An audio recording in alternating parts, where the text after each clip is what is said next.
Welcome to Marvel Vision, a podcast about Marvel, the MCU, and right now, Secret Invasion. Woo! I'm Alex. Secret. I'm Justin. I'm the Pete. Skrull, or am I Justin the human? Or am I Justos the Skrullos? Or Justin the human? You tell me, dog. I don't know. You're Pete. You do know. Your name is Pete. We're going to be talking about the kickoff of Secret Invasion on Disney+. If you haven't watched it already, go check it out because we're going to get into spoilers. We're going to be talking about feelings, about the big things that go down here.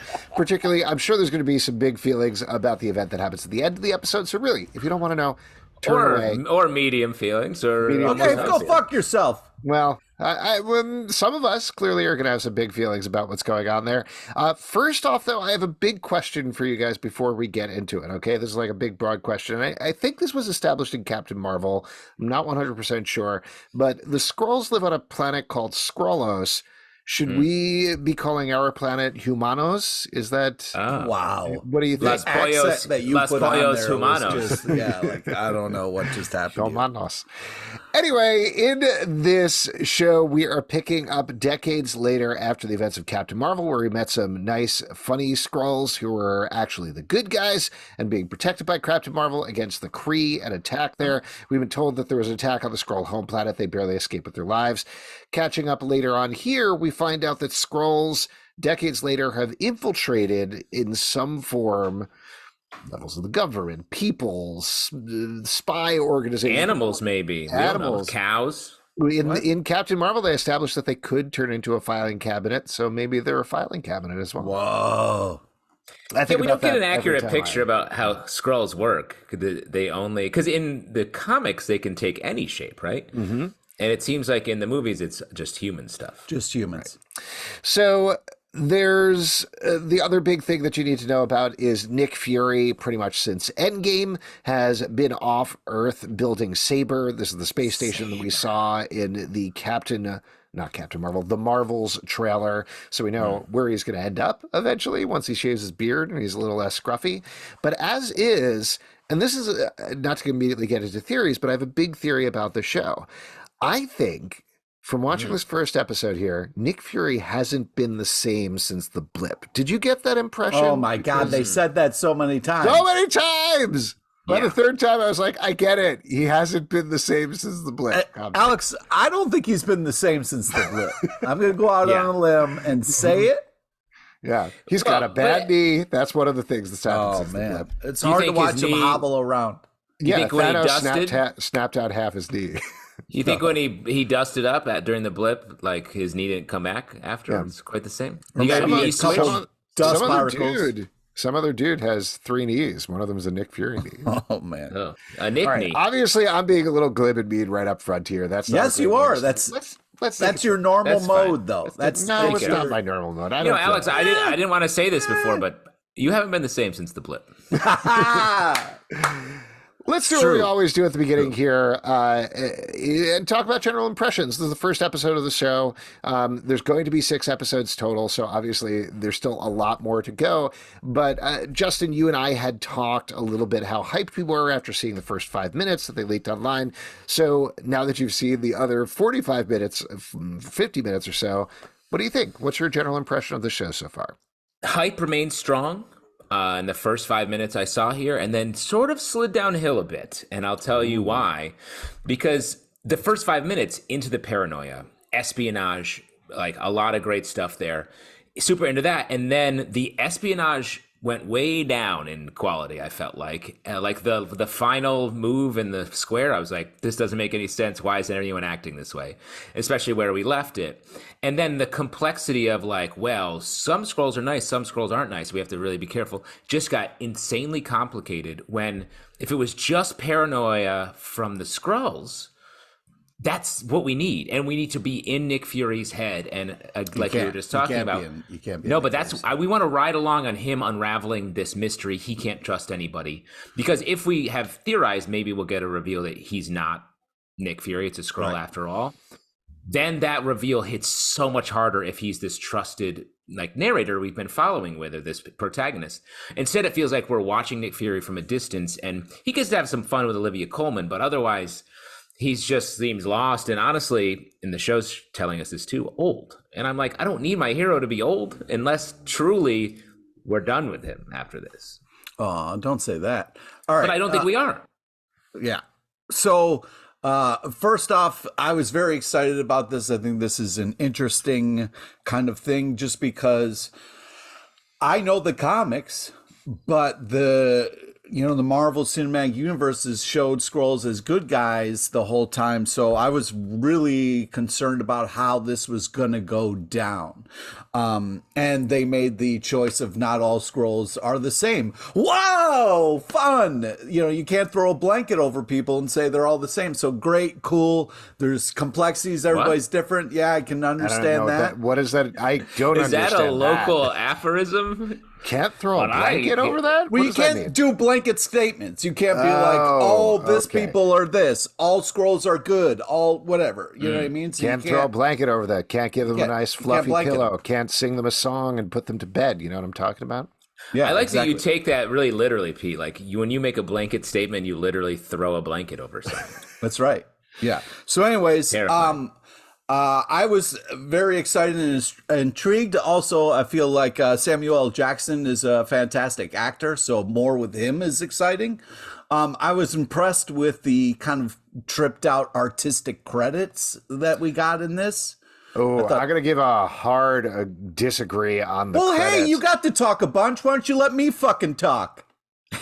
All right. You've been talking for like 3 to 4 minutes. Great. Definite Skrull energy. Honestly, why don't we sit? Well, because I feel like rather than each monologue, this is a podcast where we each drop.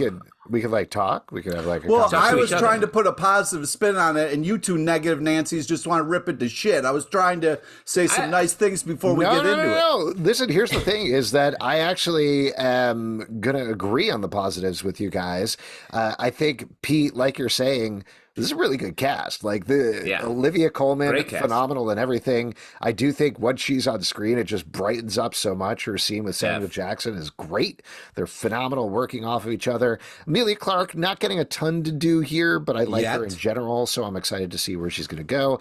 Kingsley Ben-Adir, who plays Gravik, is very engaging, I think, as a villain. He's very generic in this first episode, but again, good actor, so I think the possibilities are there. You had Kobe Smulders, who I like, and you had Martin Freeman, who I like. But regardless, like you have Talos is funny. That whole I'm a good looking Ben Mendelsohn. Yeah. I mean that whole I'm good looking for a Skrull was funny, and then Samuel Jackson would be like, well. Yeah, all of the bones are there, like in terms of the cast. And Justin, like you were saying, I think the setup is there. The first scene with Martin Freeman is I love it. It's a crackerjack of a seed, as they are wont to say. What that means is like you get it in a box and there's a prize in it, Pete. It wasn't a box TV box. But like Pete, I feel like when we talk about shows, it's as if you think the show can somehow hear you. Like the show is the fourth person here, and we're going to offend the show somehow. Yeah, we're here to talk about it. I'm not a hater. I love the things that I love, and I just want to talk about the expectations versus payoff, because I want these shows to be the best they could possibly be. And the fact that they do have these great actors, great bones, and we get great scenes in this episode, all I'm saying is the show that I thought we were in, it unraveled a little bit for me. And that's not to say I hate it. I'm going to keep watching this till... I think that's on purpose because...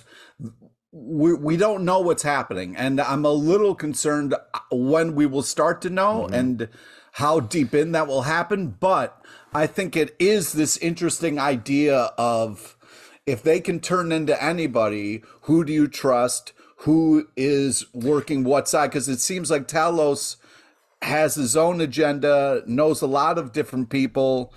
I just think that there's a lot of moving parts. It was... as soon as Maria Hill sat down and was like, yo, Fury, dude, this is sloppy as fuck. I was like, yeah, this, even when you got bagged and she was like, yo, what are you doing? That was like the easiest we've ever caught you ever. I was like, okay, so there's a lot of red flags that Samuel L. Jackson's not acting like Samuel L. Jackson. So I'm a little kind of, I think it's all part of it, and I'm kind of holding out judgment on it yet until we get a little bit more. So what I'll throw out, and I think you're right, Pete. This is also gets into a little bit of my worry with this series, which we'll see how founded it is in 6 episodes time. But this to me, Wait, it's only 6 episodes? oh, I said that several times earlier. Yes, only 6 episodes. Yeah. Unless that 6 is in disguise as an 8. Oh my god! And what, upside down, it's a 9. Number scroll. Oh, that's yeah. Number scroll. This feels to me like a show that should have come out right at the beginning of the Marvel TV launch. Good call. Like, it's the sort of thing, at this point, we have had right around like WandaVision time, around Loki. What are you going to have, like, all the shows just come out at once? It doesn't make listen sense. to what I'm saying. Listen to what I'm saying. I'm trying. You're saying crazy things. I'm not saying schedule-wise. You're obviously, as a TV scheduler, Pete does all the scheduling for NBC, and you're doing a phenomenal job, by the way. Really good Thank job. you. Thank Just you the so way much. that you've arranged Too much Too golf much of on the Big Bang Sundays. Theory, Too much or- golf on Sundays. Yeah. Oh, okay. Pairing Law and Order with Law and Order SVU and Law and Order Criminal Intent. Come on. Chef's kiss. Chef's kiss right there. Double chef's kiss. It writes itself. We synced up in the chef kiss department. Well, but I like what you're saying, Alex, actually, because I think if you swap this and Captain America and Falcon, or sorry, Falcon Winter Soldier became Captain America. Falcon and a second Falcon. What? Double Falcons. Too many Falcons. If you swap those shows, I think we're in a much more interesting, more Marvel. Well, the place. reason before... Okay, this is not my point. This is not my point about where we're scheduling Secret Invasion. You what I'm gotta saying wait for is Captain we've had Marvel so movie many to come out shows. before Secret Invasion.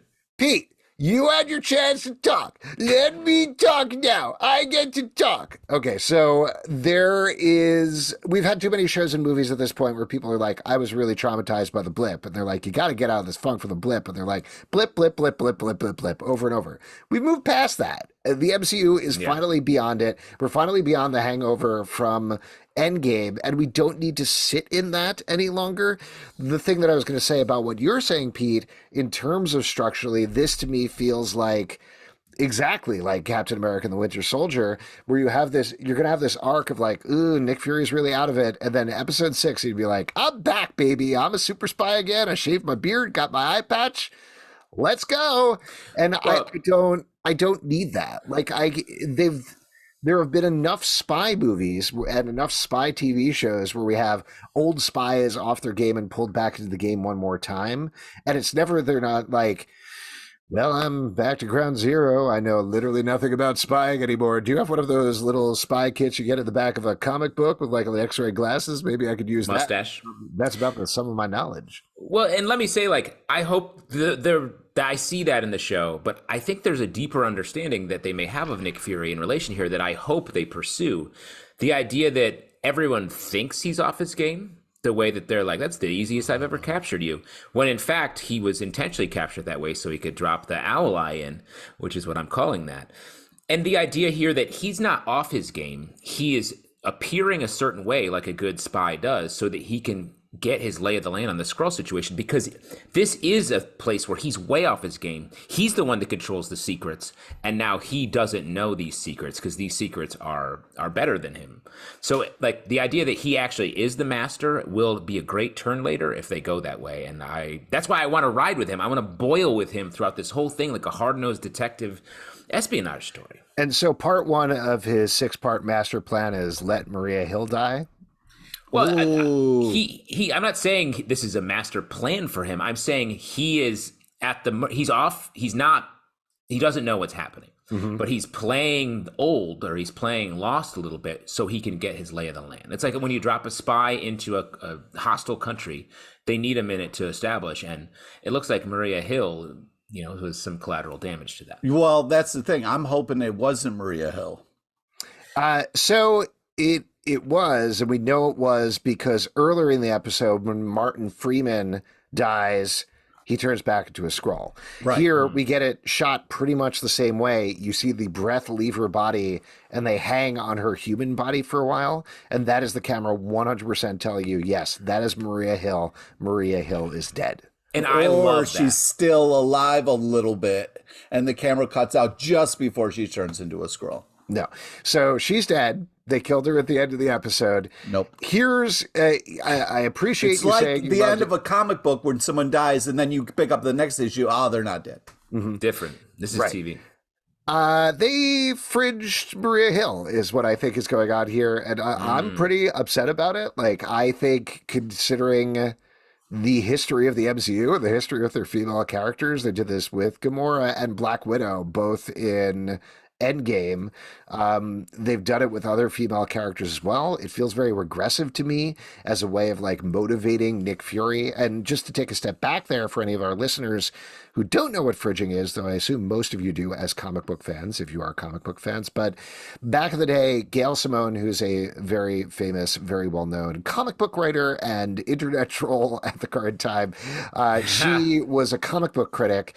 She wrote a piece about the kickoff of Kyle Rayner Green Lantern. The title was Green Lantern, but it was a new Green Lantern. And in the first issue of it, Kyle Rayner is like, oh, gee whiz, I kind of like being a Green Lantern, but I don't know, whatever, this seems kind of goofy. And then this villain goes into his house, takes his girlfriend, chops her up, and puts her in the refrigerator, and she's dead. And that's the thing that he's like, no, I got to fight evil now. That motivates him. She argued that that character, the girlfriend's character, her only function, her only characteristic was to die and be chopped up and stuffed in a fridge. So that's where the phrase fridging comes from.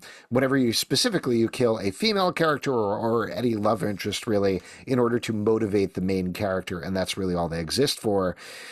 Obviously, Maria Hill has existed for a lot more things, but to take her and so callously kill her so that Nick Fury has a reason to fight against the Skrulls is garbage. Right. That's why I don't know if that's what happened. So I think she's definitely dead. I'm hoping next episode she's going to be a part of this because she's a great character.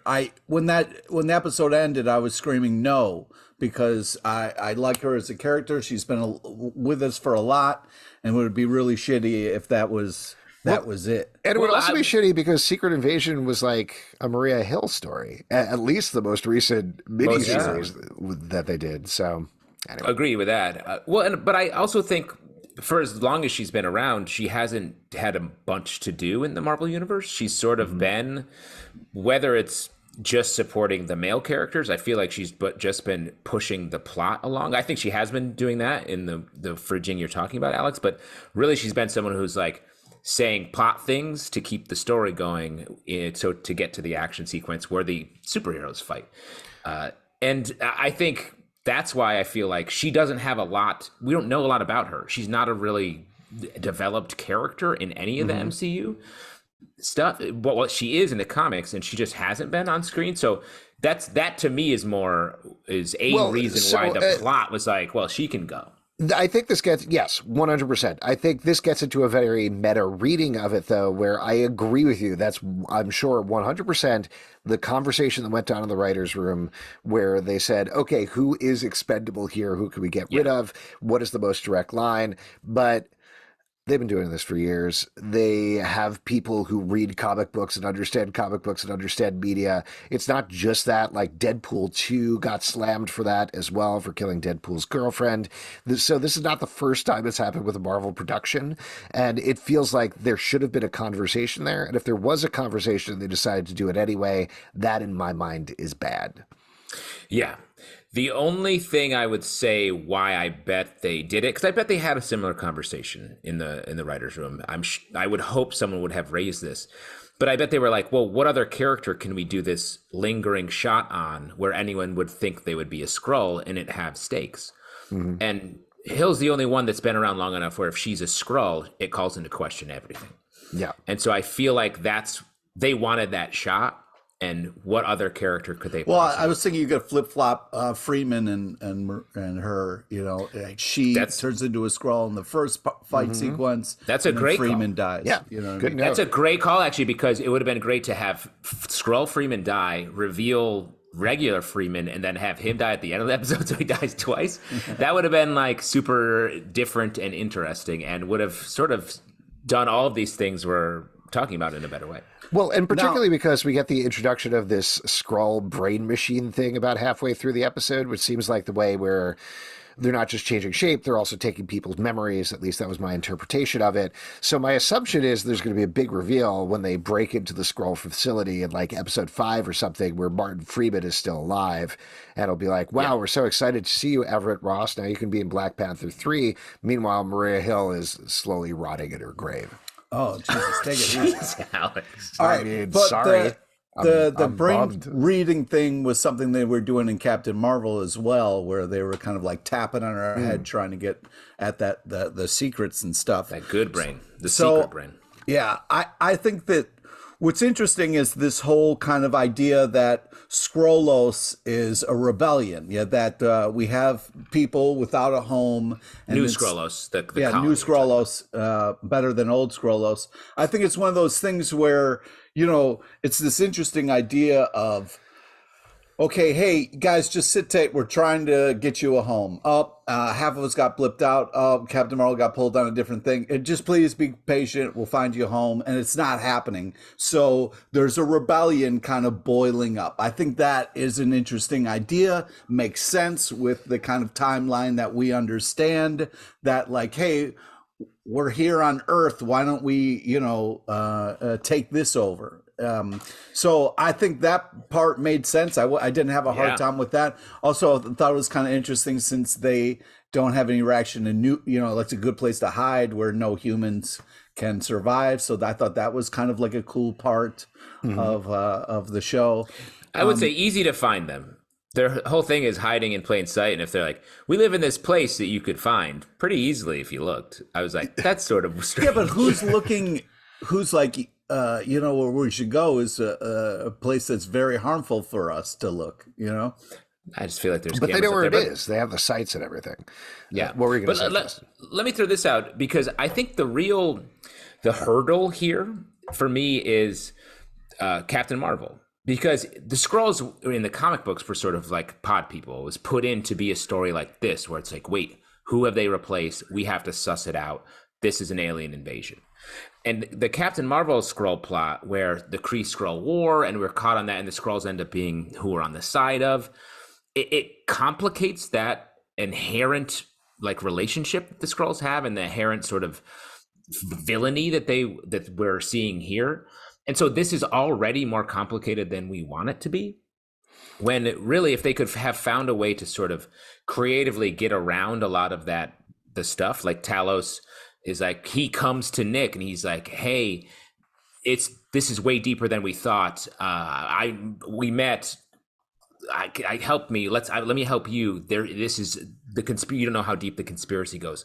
Then it just supports that. We don't have to get into the complicated politics that we're suddenly just in underwater. I'm going to disagree with you and actually agree with Pete here, because I do think one of the most interesting things about the episode was this very clear metaphorical idea of having these refugees come to a place, are promised a homeland, and generations later, the younger generation become radicalized by that, and they want to go back to it while the rest of them want to integrate in society. I think that's very interesting to me. It actually, not to keep hooking into the same thing, the whole setup in slightly different ways, but it reminded me very much of exactly what they did with the Flag Smashers over in Falcon and the Winter Soldier. But I think this makes sense. Like, people who change shape, trying to adapt to the world that they're in, that's interesting. I think what you're sensing, Justin, just to throw it out there, is that they have the basic idea, but then the way they executed on it, at least in this episode, is very muddy. And it isn't... Yeah. It isn't in terms of like, murky politics so much as the lines and motivations aren't clear because we don't know these characters well enough yet. Well, I think that's a big part of it, but it's like politics first. When I want to unfurl the conspiracy a little bit, because now we've already seen the bad guy, the quote unquote bad guys, in their base, in their town, their brain machines, and we're seeing everything at once. We don't have a point of view. And that's what I'm struggling with. And if it was a mystery that unfolded and we had an episode that was like, the reason this is happening is because of this generational thing, then that's a little bit more interesting, rather than dumping it on us all at once. And then we're awash in it. It's hard to find the thread. Well, I want to talk about something that Justin said that was interesting to me. You remember these kind of elaborate, cool Skrull comic stories. I remember Skull stories as being like erasers for comics, where it was like, oh yeah, the reason this guy's been an asshole for he's a Skrull. Yeah, he was a Skrull the whole time. So like famously, when Johnny Storm was dating Alicia Masters, famously the Thing's girlfriend, later on they get married, and then all of a sudden she's revealed to be, I think her name was Elijah, a Skrull, and I was like, and that was huge, but that was the essential thing, and it did erase something because I'm sure everyone wanted it to go back to the Thing and Alicia, right. But that was super interesting. I thought that was a well executed version of a Skrull story. So do you think then that Martin Freeman has been a Skrull this entire time in both Black Panther movies? No, I don't think so. And I would argue, I bet he was replaced by a Skrull. We'll see that scene, and it will be like a week before the start. One of the things that I was a little kind of like upset by was the fact that like Fury and Talos relationship didn't kiss. Oh, no, sorry. Fury and Talos' relationship didn't get better. I assume they were working on Saber together. They were doing all these things together. Like when we see them, they're still playing each other and sizing each other up. And I was like, aren't we all past that at this point? You guys like work through this in Captain Marvel, and now all of a sudden we're back to this chess game a little bit, where I was hoping at least we would have a better working relationship, I actually liked their relationship. Was one of my favorite parts of it. I feel like Ben Mendelsohn is giving Harrison Ford energy. Ooh, interesting. In a great way. Like, not current Harrison Ford, who's speaking of old, like feels a little stiff. But even like 10 years ago, like I feel like that energy of this guy was like, I don't know why I'm here, but I'm gonna keep on doing what I'm doing or whatever. And like I like that, and the two of them are just Ben Mendelsohn's a great actor. I love seeing him on screen. So like I'm here for their relationship, and at least it's a relationship that we can enjoy. Now, wait, I did want to get back to what we were talking about just before, though. Do you think, and this is obviously getting into speculation that I don't think is set up necessarily anyway in this episode, are we going to get one of those retcons? Are we going to get, blank person was a Skrull the entire time, and that explains it? I feel like the popular theory that we heard way back was Sharon Carter. That explains why she's the power broker. She's going to turn out to be a Skrull. I don't know if that's going to happen, but what do you guys think? Interesting. I mean, I think we want to hire like a hero character. We want to get closer to an Avenger, I feel like, to be a Skrull reveal. Well, and Sharon Carter feels like that's a great logical explanation, but her character was also so muddy in Captain America and Winter Soldier. So like, it's hard to then be like, now remember that plot line? And it's like, sort of. I do sort of. So like, that's just a more of a high risk thing. I would like to see a scene where we have Nick Fury going through his memories, or like just trying to think about and we see cutscenes from Avengers movies and everything else where he's trying to suss out if any of these other characters are Skrulls. One of the moments, kind of speaking of fun Ben Mendelsohn moments, the part where he's talking about his midlife crisis, and he was like, "Hey, Fury, what would you do for yours?" And he was like, "I got the Avengers." That was great, great line. Yeah. Now, I have a really important thing to talk about before we get too far. What do you think Skrull wine tastes like? Because we get a reference to Skrull wine. They said it like it's unbelievable. But that's the Skrulls talking, so that could be like your. See, I feel like everything. Did that flour look delicious to you? Because I was like, how do you even eat that thing? I don't know. That looked like that looked like one of those giant gummy bears or giant gummy worms that you get at It's Sugar, my favorite restaurant, right, Pete? Oh yeah, dude. I don't know if that's a restaurant, sir. That's not a restaurant. I don't think. Yeah, I went on my first date with my wife there. We sat down at the rooftop view. Oh, wow. Is that a place where they have like canisters of candy where you just pick them out and put them in bags? Yeah, it's one of those places, but then they also have like everything you could imagine. Yeah, and the one in Times Square, which I was at recently, they have also all sorts of toys based around candy. Here's the thing, Alex. I hope that wasn't your first date with your now wife, but I bet if you could go back and do it again, you would make it. If you could retcon your first date. Let me show you my New York. Yeah, exactly. One question I had at the beginning credits, it said one of the writers was Brian Tucker. which is a guy who writes for SNL. And I was like, I saw that and I was like, oh, is this going to be funny? I would argue then it's a different Brian Tucker. Yeah, different Brian Tucker. And I want to mention, this is 100% not to rile you up, Pete, but this is legitimately out of question while I was watching these credits. Were these credits created by AI? Because they look to me like AI-generated credits, and if they are, it is extremely messed up of Marvel to do that right now. I agree with you. That's what I thought, and I was like, what a weird choice, because I bet they didn't actually generate them through AI. Right. But then I was like, why would you make them like they were?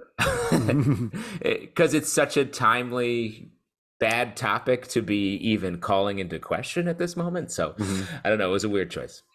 Also, the weird choice, like, when we were kind of getting towards the bomb moment when they were like, hey, it's going to be marked with infrared bags. Hey, it's going to be marked with infrared. I was like, this is clearly not where the bombs are, guys. Like, how are we, like, I was getting frustrated with Nick Fury's intelligence at this point, where I was like, dude, this is this is a wild goose chase. 100%. They dumbed down the characters for this. Like, there's a different level, and we said this basically before, but there's a different level between he's a little rusty in the spy game, and he's an idiot who literally has never done any spy things, whatever, in his life, let alone seen any spy movies or TV shows. Like, we could have done a better job than Talos, Nick Fury, and Colby Smulders at that point. Well, but that was that just we was would bad have died. espionage. I mean, the radiation levels would have been too high for us to even be anywhere near that new Talos. Across the board, it didn't make sense. But the plot from the bad guy point of view didn't make sense. Why would they have all those decoys to lure people to a place where bombs already were? Like, it doesn't keep them close and then kill them there. Like, it just, from a tactical point of view, none of it made sense. Well, so, and what about the Skrull little girl who's carrying the enormous rainbow ball? Yeah. Which, mind you, really like that scene when we were leading up to the Olivia Colman scene. I thought she had the bomb in there. I was like, oh my God. Well, I love the tension of that scene of Nick Fury being like, wait, literally anybody here could be and probably is a Skrull at this point, and checking everybody out. Very fun, very tense scene. But then when it came back, that diffused all the tension to have that ludicrously large rainbow ball. Let me ask you this. If you were Nick Fury in that situation, do you shoot the little girl or do you shoot the ball? Well, that's what I was going to say about Skrull wine. I think that's also Skrulls, right? Like, they're drinking each other.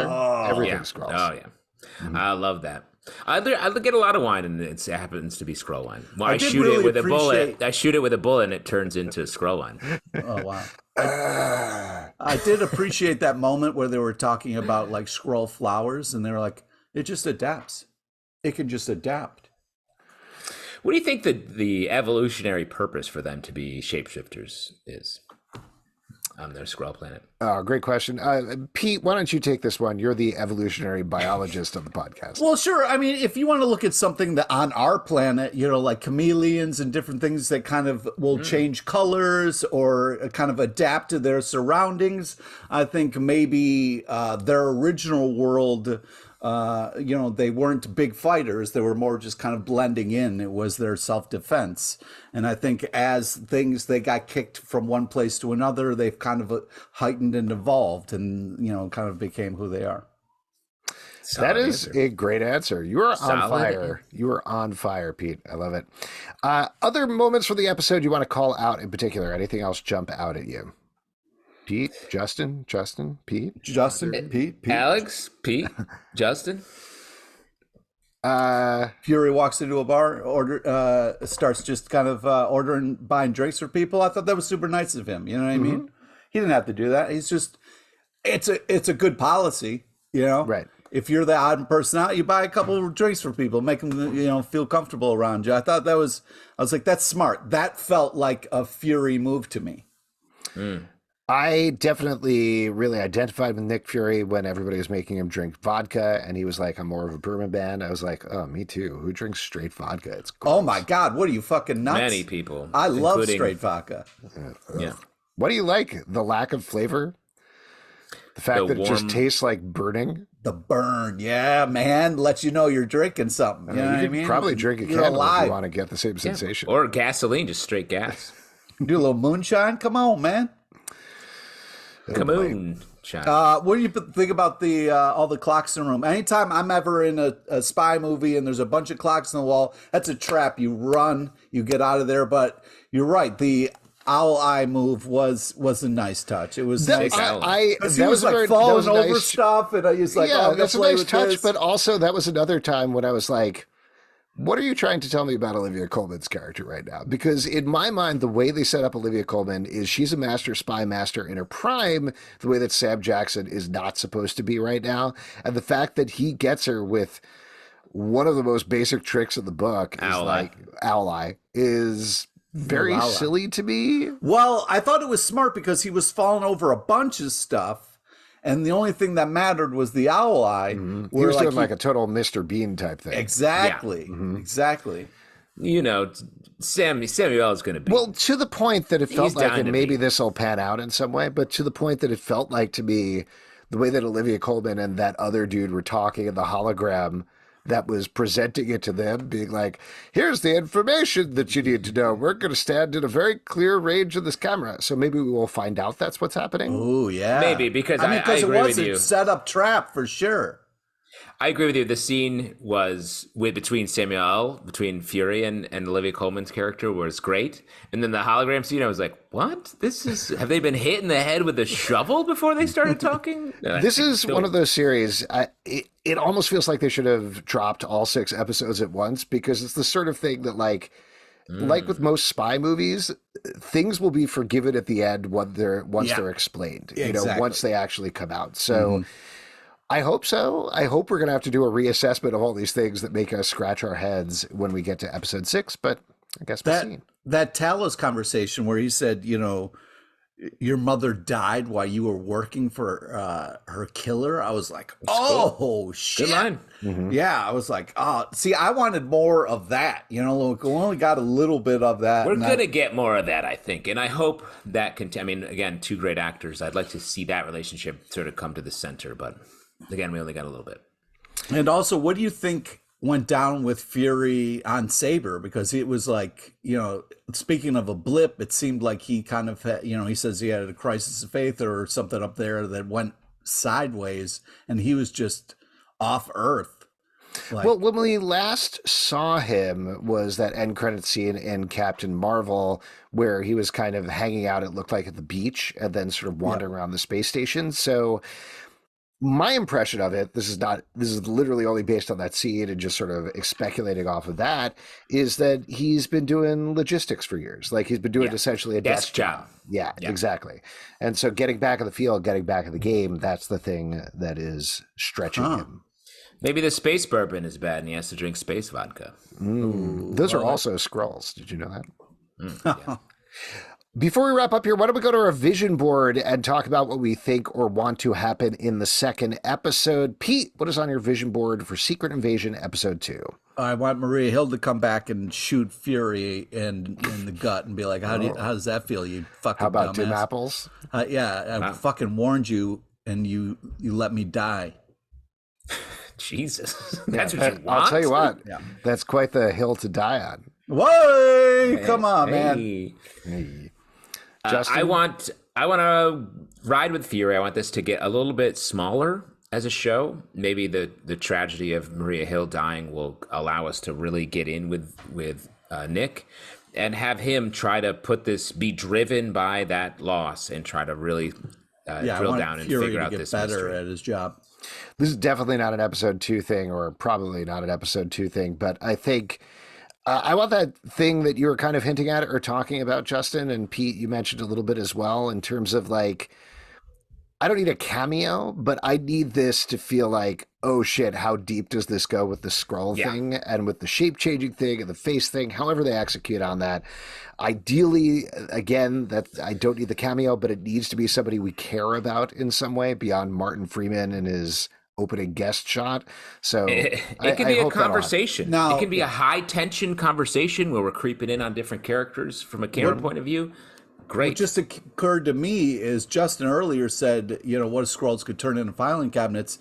In Captain Marvel, they had that old scene when they were running up and down just rows and rows of filing cabinets. If they were all Skrulls, I mean, oh man. Oof. Pete, there's a filing cabinet right behind you. Ah! That wasn't there in the beginning. Oh, no. If you'd like to support this podcast and all the podcasts we do, patreon.com/comic book club. Also, we do a live show every Tuesday night at 7 p.m. to Facebook and YouTube. Come hang out. We would love to chat with you about Marvel. Apple, Spotify, Stitcher, or the app of your choice to subscribe, listen, and follow the show at Marvel Vision Pod on Twitter, Instagram, and Facebook. comicbookclublive.com for this podcast and many more. Until next time, stay marvelous. I'll scroll wine cooler, I think, tonight. Something really light. Like a Talos and James wine cooler. Ooh, Talos and James.